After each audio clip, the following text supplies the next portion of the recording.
Muito bom, vamos lá, a gente se encontra no Daf Mem Zayin Amud Aleph, certo? Depois de uma pequena, longa pausa aqui nesses dias de Sukkot, a gente está no Daf Mem Zayin Amud Aleph, na oitava linha, Bairish Lakish. Pergunta de Lakish é o seguinte, Bairish Lakish, Amistachave Ledeker, alguém que se curvou por tamareira, uma tamareira da onde se tira o lulav para Arbat Minim. Qual é o din disso? Será que o fato dele ter se curvado para essa tamareira proíbe a matéria-prima, proíbe o lulav dela ou não? Lulavô mal.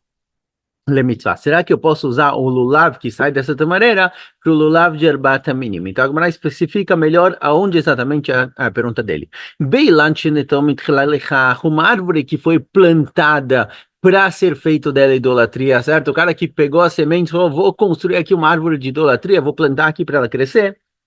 Isso, Lot Bailechai, isso aqui não tem nem dúvida que é proibido. Da filolediotam na meassur, mesmo para uma pessoa simples, mesmo não para o Beit HaMikdash, não para uma mitzvah, para qualquer pessoa, essa árvore é proibida. Isso daqui não tem nem dúvida. Que Tibailechá, a pergunta é: Beilan Chineteole Basof Avadó. É para uma árvore que estava lá, é uma árvore que foi plantada para dar frutos, para qualquer outro tipo de função, para fazer sombra, o que seja, e depois transformaram ela em idolatria. Será que a idolatria que fizeram nela depois tem força de proibir a árvore ou não? De acordo com a opinião que a gente viu no passado, de Rabi Yossi Bar Yehuda, que mesmo uma árvore que foi plantada com intenções positivas, de sombra, de frutas, o que seja, e depois foi feita dela idolatria, ela também é proibida, igual uma árvore que foi plantada originalmente para idolatria. Então aqui não tem dúvida, obviamente é proibido. Kitibai lecha liba de Rabanan. Pergunta de Rish Lakish de acordo com o Rabanan. Desculpa. De acordo com o Rabanan, que uma árvore que originalmente foi plantada com intenções positivas, de fazer sombra, de dar frutos, etc., ela não se torna proibida através da idolatria, ou seja, a pessoa não tem força de proibir a árvore, é algo que é conectado com a terra, ele não tem força de proibir isso através da idolatria dele. Será que com relação a mitzvot, com relação a usar o lulav, para Arbat Minim vai ser proibido ou não? Linyan mitzvah mai, mi mais kaplei gavoa ou lo? Será que com relação a mitzvot talvez é diferente? Embora a pessoa realmente não tenha força de proibir essa árvore e transformar ela em idolatria, mas talvez usar isso como mitzvah é algo mau, é algo que não é bonito, não é correto. Essa é a pergunta de Rish. Com certeza a árvore não está proibida, de acordo com o Rabanan, essa árvore que foi plantada originalmente para fins beseder, fins sem problemas, ela não é proibida quando alguém transforma ela em idolatria, mas será que eu posso usar isso para uma mitzvah? Talvez não combina, lamati. Que até Ravdimi, quando veio Ravdimi de Eretz Yisrael para ver, Lamar Be'asherah Shebitla Kami Bailey. Ele falou que a pergunta de Jaquiz é outra. A pergunta de Jaquiz é o seguinte: uma árvore Asherah. Asherah é uma árvore que foi feita dela idolatria, certo? Às vezes ela foi plantada para idolatria ou algo do tipo. É um tipo de árvore que servia de idolatria. Será que uma árvore de idolatria que foi idolatrada por um goi, que o goi anulou a idolatria dela? Ou seja, a gente viu no passado que um Yehudi que transformou um objeto em idolatria, acabou. Isso aqui está proibido para sempre, tem que jogar no Yamamelach, tem que se desfazer disso completamente. Um goi que transformou um objeto em idolatria, ele pode anular a idolatria desse objeto. Então, o que acontece com uma árvore de Asherá que foi anulada a idolatria dela? Será que por ter sido idolatria nesse meio tempo estar proibida, ela vai ser proibida para sempre? Ou será no momento em que a idolatria dela foi anulada, ela volta a se tornar permitida? Então, a pergunta aqui é a seguinte, a própria Gemara explica. Yesh dihui etzel mitzvot ou em dihui etzel mitzvot? Será que é algo que ele em algum momento ele não era apto para ser usado para mitzvot? Era uma árvore de idolatria? Será que ele é dahui, acabou por aí, joga fora, não serve nunca mais? Ou não? Em dihui etzel mitzvot, uma coisa que temporariamente não servia para mitzvah, porque ele estava proibido por idolatria, quando ele se torna permitido, dá para usar ele. Ou será que é tudo ou nada? Ou será que não? Quando ele é idolatria não pode, depois volta a ser permitido. Fagmará, se essa é a pergunta de Rish Lakish, ele poderia aprender da Mishnah, ele poderia achar a resposta dele na Mishnah. Na Mishnah está escrito o seguinte, tem mitzvah de Kisui Adam, quando se faz shritá num frango ou num animal, tem que cobrir o sangue. do animal. Que salve Nitgalá, se a pessoa cobriu o sangue, certo? Ele jogou pó em cima do sangue, jogou terra em cima do sangue, e aí bateu um vento e jogou essa terra fora, patur milechassot. Não precisa cobrir de novo. Uma vez que ele já cobriu uma vez o sangue, mesmo que esse sangue seja descoberto, que bateu o vento, algo do tipo, já cumpriu a mitzvah, não precisa cobrir de novo. Que sauaruach, agora o que acontece? O cara fez shritá, o sangue caiu ali no chão, bateu um vento e cobriu o sangue. Ou seja, não foi a pessoa que cobriu, foi o vento que cobriu. Chayav lechassot. Ele tem obrigação dele mesmo cobrir o sangue. Porém, fala Gemara, ve'amara baruch Hanan baruch Hanan oshanu ela shechazar venitgala, valo chazar venitgala patur lechassot. Isso, que quando o sangue foi coberto por um vento, por uma ventania ou algo do tipo, não a própria pessoa, isso que ele tem a obrigação de cobrir é só se o sangue se descobriu. Ou seja, fiz shritá, o sangue caiu ali na terra, bateu um vento, cobriu o sangue. Sim, enquanto está coberto, eu não preciso fazer nada. Se ventou de novo e o sangue ficou descoberto, aí eu tenho mitzvah de cobrir, porque a primeira vez que ele foi coberto não foi por mim, foi pelo vento. E depois que Rav Baruch Hanan falou isso em nome de Rabi Yohanan, que a obrigação de cobrir o sangue que foi coberto por um vento é só quando ele foi descoberto depois disso, mas se ele ainda está coberto pela terra que o vento trouxe, não preciso cumprir, não preciso cobrir. A gente se perguntou com relação a isso, é o seguinte. Que Hazar Benit Galamaiavei, a priori, mesmo depois que o sangue se descobriu, certo? Bateu o vento e cobriu o sangue. Bateu outro vento e descobriu ele, por que eu preciso cobrir? Oil veit rei. A priori, no momento em que acabou a minha mitzvah, no momento em que esse sangue foi coberto pelo vento, terminou, acabou, dá ruim. Terminou, não tenho mais mitzvah. Na hora que o sangue foi coberto, mesmo que seja pelo vento, acabou, acabou por aí. Mesmo que ele seja descoberto depois, bateu outro vento e descobriu, a priori a minha mitzvah se foi. Perdi a chance, não vou ter a oportunidade de cumprir a mitzvah, mas acabou, não tem voltar a cumprir uma mitzvah que já foi cumprida. Por quê? Vê a Marafapa e sobre isso falou a Papa, Zotomere tem derrui mitzvot. Sobre isso veio a Papa e aprendeu que mitzvot não tem derrui. Ou seja, uma mitzvah que ela foi temporariamente perdida ou anulada, se as condições mudarem, ela volta a ser uma mitzvah.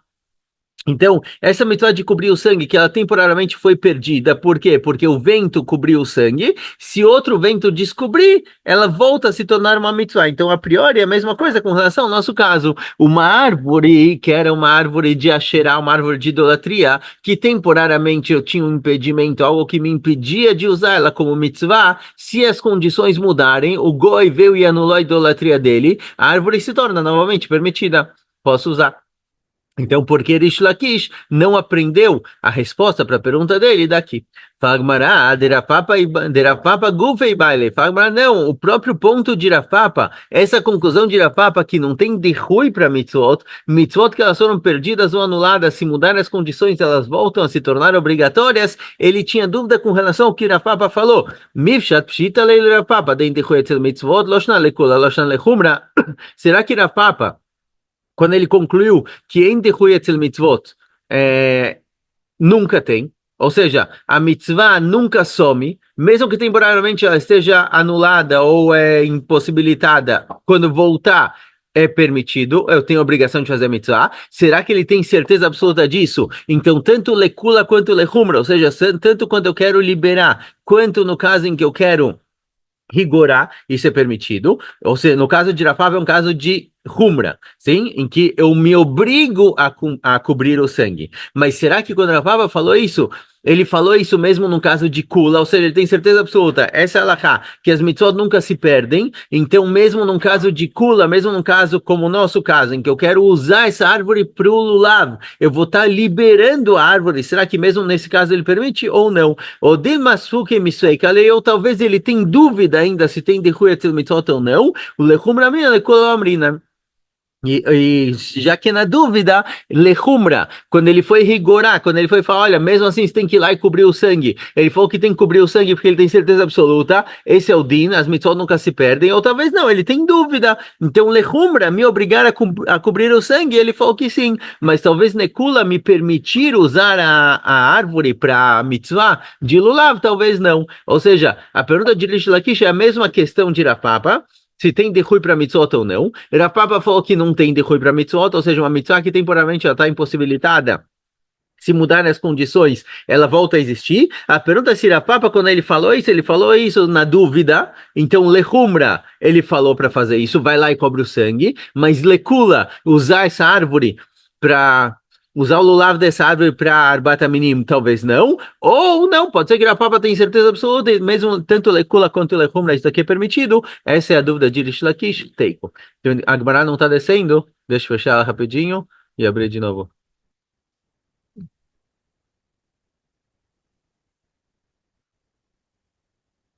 Então, eu vou fazer uma pausa, vou abrir a Gemara de novo, a gente já continua. Certo, voltando aqui, desculpa, esse programa aqui da Gemara, às vezes ele trava. Teiko. Cadê aqui?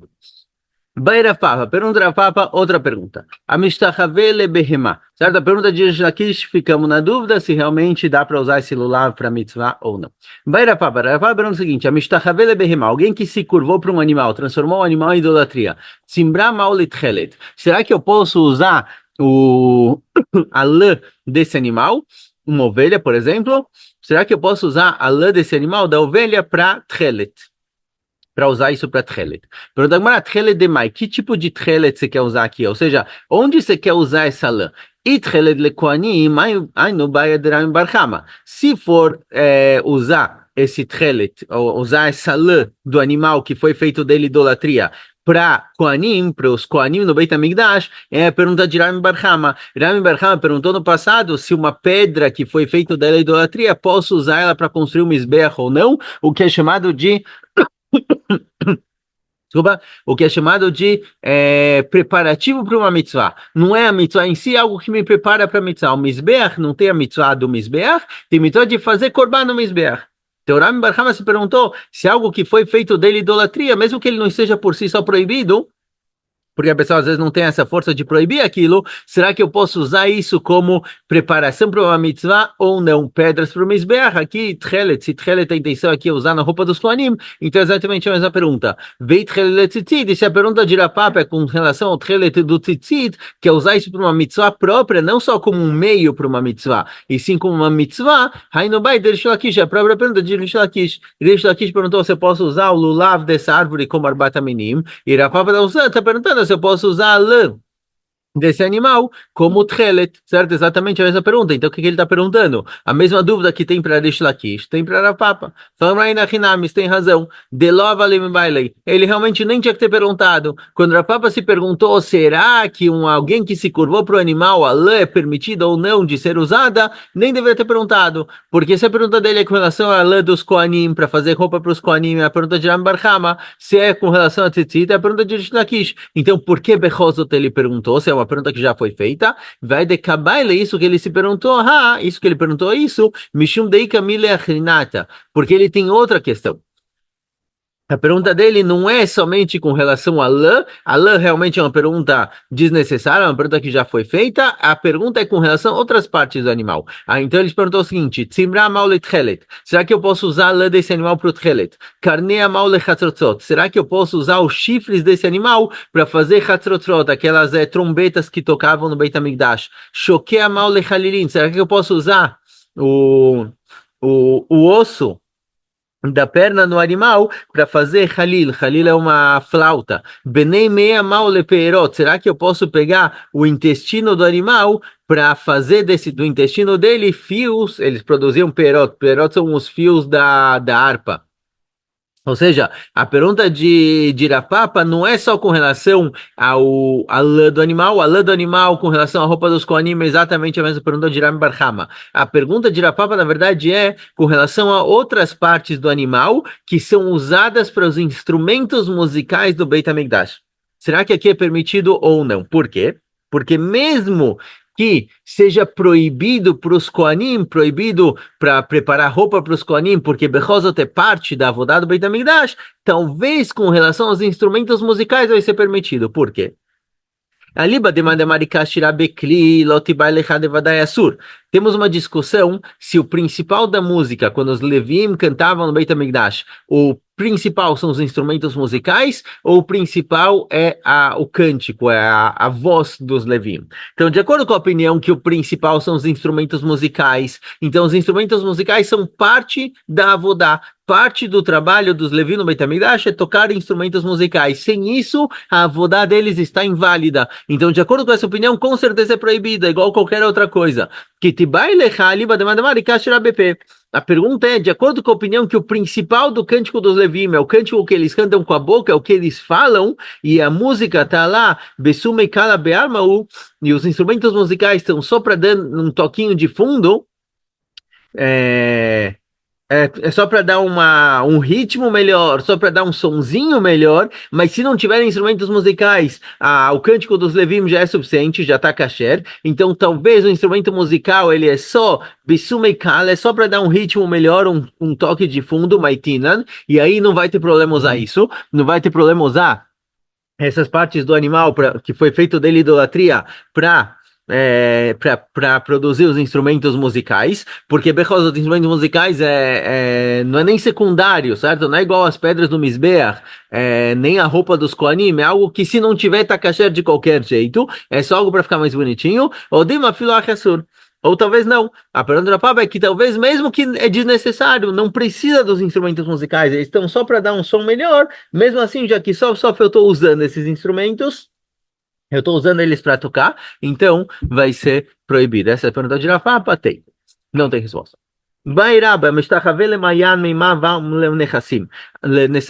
Alguém que se curvou para um rio, certo? Tem um mayan, tem um riozinho que está passando lá, o cara se curvou para o rio, fez o rio idolatria. Será que a água desse rio pode ser usada de Nessachim? Nessachim é a água que era jogada no Mizbeach. Pergunta Gemara, Maikami Bailey.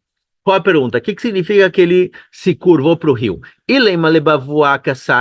Se ele está se curvando para o rio Akavaná, que ele se olhou no rio, ele viu a imagem dele próprio na água e se curvou para a imagem dele.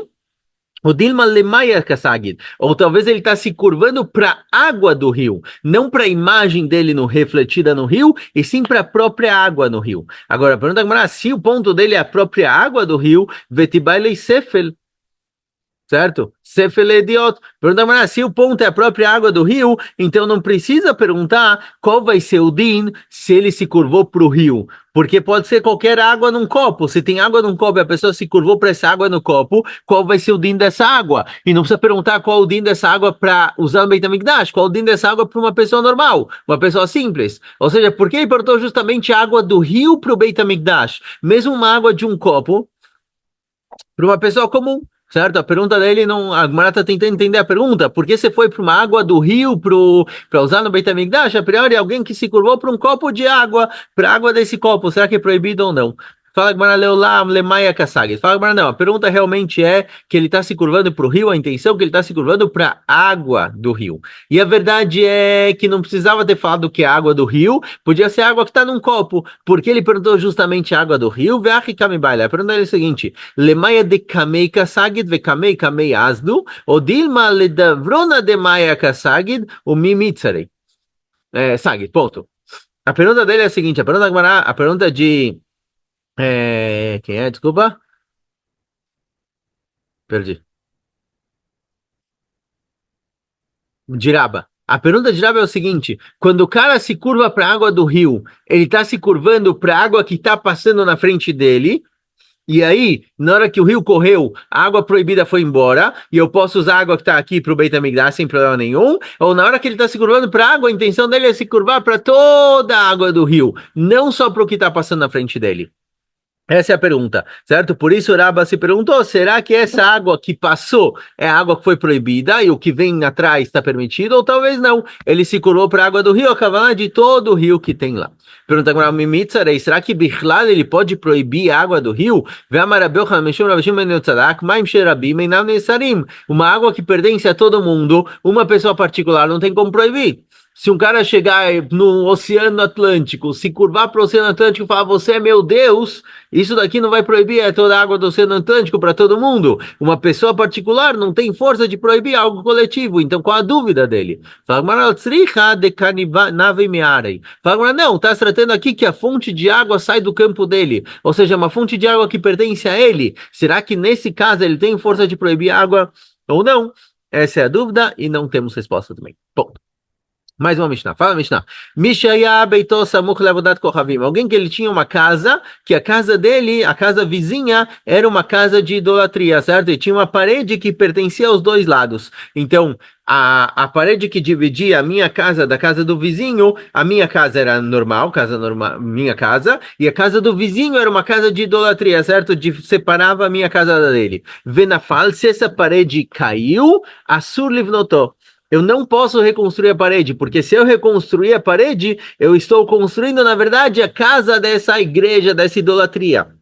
Então é como se eu estivesse construindo a casa de idolatria, por isso eu não posso reconstruir. Está se tratando aqui que quando eu construí a casa, eu tinha um vizinho normal. De repente, aquele lugar virou um lugar de macumba, de idolatria, o que seja. Então, nesse caso, se a parede caiu, eu não posso reconstruir ela, porque eu estou fazendo um favor, eu estou construindo algo para idolatria. Então, o que eu faço?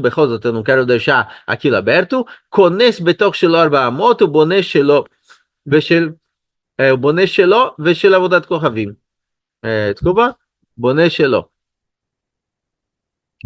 O boné shelo. Então, o que eu faço? Eu coloco para dentro 4 em torno de 2 metros, ou seja, eu não vou construir a casa, eu não vou construir a parede próxima à parede, próxima à casa da idolatria, porque senão eu estou construindo a parede deles, eu coloco 2 metros para dentro e construo lá, e essa parede é só minha, e aqueles 2 metros vão ficar livres, ninguém vai pegar aquilo, são 2 metros que pertencem a mim, é parte do meu terreno, mas eu vou deixar um espaço em volta da minha casa aberto. Isso quando a parede era minha, certo? Desculpa, só até agora a Mishnah falou sobre casos em que a parede era minha e o outro lado começou a usar como idolatria. Shelov, Shelavudat Kohavim, se a parede pertencia aos dois, certo? Se é uma casa que foi construída para os dois e os dois têm direito à parede, Nidon Merza Merza, é meio a meio, certo? Tudo que tem naquela parede é meio a meio e eu preciso dividir só metade. Avaná, Vetzav, Afaró, Metamim, Kesheretz. Porém, embora eu tenha direito a metade do terreno, às vezes as paredes tinham, sei lá, 1 metro de largura. Então, quando essa parede caiu, eu não preciso entrar na minha casa 2 metros. Esse 1 metro de largura que tinha a parede, metade é meu, metade é da idolatria. Então, 50 centímetros eu já estou colocando para dentro. Eu preciso colocar só mais 1,5 metros para dentro. Sim, eu preciso calcular quanto do terreno dessa parede pertencia a mim. É meio a meio com a idolatria. O material da parede, Avaná, Vetzav e Afaró, o material da parede, ele impurifica igual o sheretz. Tudo que é idolatria impurifica igual o sheretz, igual um réptil morto. Shenemar, shaket te shaketzenu. Rabbi Akiva Omer Kenida. Rabbi Akiva fala que ele impurifica mais, é uma impureza que dura mais tempo, etc. É uma impureza que impurifica de formas diferentes. O sheretz só impurifica se você encostou diretamente nele. Rabbi Akiva fala que não, mesmo que não encostou diretamente, ele também purifica igual uma mulher nidá. Uma mulher nidá que está sentada, por exemplo, em cima de 10 colchões, esses colchões ficam impuros mesmo que ela não encostou. Shenemar tizarem que modavat se tomarlo, manidá metamá bemassá, afavodat korvim metamá bemassá. Igual uma mulher nidá, ela impurifica tudo que está carregando ela, assim também a idolatria impurifica tudo que está carregando. Então, se eu tenho uma idolatria numa almofada e eu carrego isso, essa idolatria me impurifica. Sim, diferente do Sheket, diferente do Sheretz, diferente do réptil, o réptil só impurifica se tiver contato direto. Certo? Mas então a parede em si, o material da parede, já que ele era ligado à idolatria, o material da parede ele é proibido, ele impurifica. Discussão se ele impurifica igual o réptil morto, igual uma mulher nidá, certo? Se ele impurifica quem carrega ou só quem encosta, mas o material em si com certeza é proibido. Pergunta a Gemara, Ave Akamar Vachlevodat Kohavim. Pergunta a o seguinte, olha. Na hora que você me falou que eu preciso colocar minha parede 2 metros para dentro, certo? 4 motos para dentro, 2 metros, eu tô dando aquele terreno para Avodat Kohavim. Na hora que eu deixar aquele terreno liberado, a casa do lado, que é uma casa de idolatria, vai acabar se estendendo para dentro desse terreno, então ele vai acabar pegando a minha parte. Então eu tô dando de presente esse terreno, entre aspas, para Avodat Kohavim. Amar Rabi Hanina Misura, de Avad Lebeita Kiseh. Fala, Hanina, de Sura, não. Aquele buraquinho, aquele espacinho de 2 metros, eu vou transformar aquilo num banheiro, certo? Banheiro era um buraco no chão, basicamente, certo? As pessoas fazem necessidade dessa forma, né? Que não tá falando de construir uma privada com banheiro bonitinho, porque a gente falou que não pode construir nada lá. Então eu vou usar aquele lugar de banheiro, assim, eu vou dar de Kohavim, não vai conseguir usar esse lugar, eles vão construir a parede deles para separar do meu banheiro. Vê a Baitznil, tá perguntando, "Ah, mas como você vai usar aquele lugar de banheiro? O banheiro tem que ser um lugar tsanua, um lugar escondido. Eu estou usando aquele terreno que é aberto para Avodat Kohavim como banheiro. Aquele lugar, ele tá aberto para todo mundo, é um lugar visível, não posso usar aquele lugar de banheiro, precisa ser um lugar tsanua, um lugar mais recatado, escondido. Responde a tem que ser de Laila. Mas não, eu uso aquele lugar de banheiro à noite, não de dia. De dia, que realmente tem gente passando e vendo, consegue ver aquele hatzer, aquela parte, eu não uso de banheiro. Mas de noite que tá escuro, eu uso o lugar de banheiro, assim a idolatria não vai pegar e eu construir mais para dentro. Pergunta, vai marmar, eis eu tsanua, nifne balayla, bem como nifne bayom. Fala, Gumará, mas espera aí, a gente encontra um dito que diz que a pessoa que ele é tzanua, que é uma pessoa que ele realmente é tzanua, é alguém recatado, alguém que ele vai no banheiro à noite no mesmo lugar que ele vai no banheiro, alguém que vai no banheiro à noite no mesmo lugar que ele vai no banheiro de dia, ou seja, o lugar que ele vai no banheiro de dia, que é um lugar tzanua mais escondido, mesmo à noite quando tá tudo escuro, mesmo assim, ele continua usando um lugar mais escondido, mesmo à noite, isso daqui é um sinal de tzniut. Então, mesmo que esse lugar à noite não é muito visível, não é o lugar ideal para ser usado de banheiro, porque durante o dia é visível. Pergunta Gmará, ואף דאו קימנה בכדרך מיעוטניותא באי למיבד. Fala, Gmará, embora a gente tenha explicado que isso que está escrito, que a pessoa que ele é tzanu é alguém que vai no banheiro à noite igual ele vai no banheiro de dia, não se trata do local, o local não precisa ser igual, certo? Porque durante o dia, já que é visível, eu preciso ir num lugar mais escondido, durante a noite, que ninguém consegue ver, eu posso fazer num lugar mais público, já que não tem ninguém vendo de qualquer jeito, está escuro. O que foi dito que precisa ser igual é com relação ao modo como eu uso o banheiro, certo? Quanto eu me descubro no banheiro de noite, tem que ser exatamente o que eu faço durante o dia. Mas a priori, usar um lugar que é visível durante o dia e escuro durante a noite não tem problema. Miutzniut mas de qualquer jeito, um pouco de tzniut tem que ter. Então, se for assim, como eu posso usar esse lugar, esse terreno que vagou agora, que é um terreno do lado da minha casa, é aberto para todo mundo, é perto da rua, como banheiro? Sim, não deveria poder usar? Responde a Gemara, deava de letinokot, inami de gadelei beizmei veige. Fala, Gemara, ou eu uso de banheiro para criança, aí não tem problema, não tem a questão de tzniut, que é para criança, ou não, eu realmente faço uma cerca para ficar um pouco mais escondido, não visível, mas eu não construo uma cerca que é uma parede, que a idolatria vai poder usar essa parede como parede, eu faço uma cerca de plantas, umas plantinhas, Rashi traz aí, cotim, barcanim, espinho, certo? É uma cerca mais levinha, que vai me esconder, vai esconder quem estiver usando esse lugar de banheiro, mas não é uma parede. Então, nesse caso, por um lado, como o banheiro serve, porque é tzanua, é escondido, tem as plantinhas em volta. Por outro lado, a idolatria não vai conseguir usar isso como parede, porque como parede não serve. Então, resolveu os dois problemas. Escolha.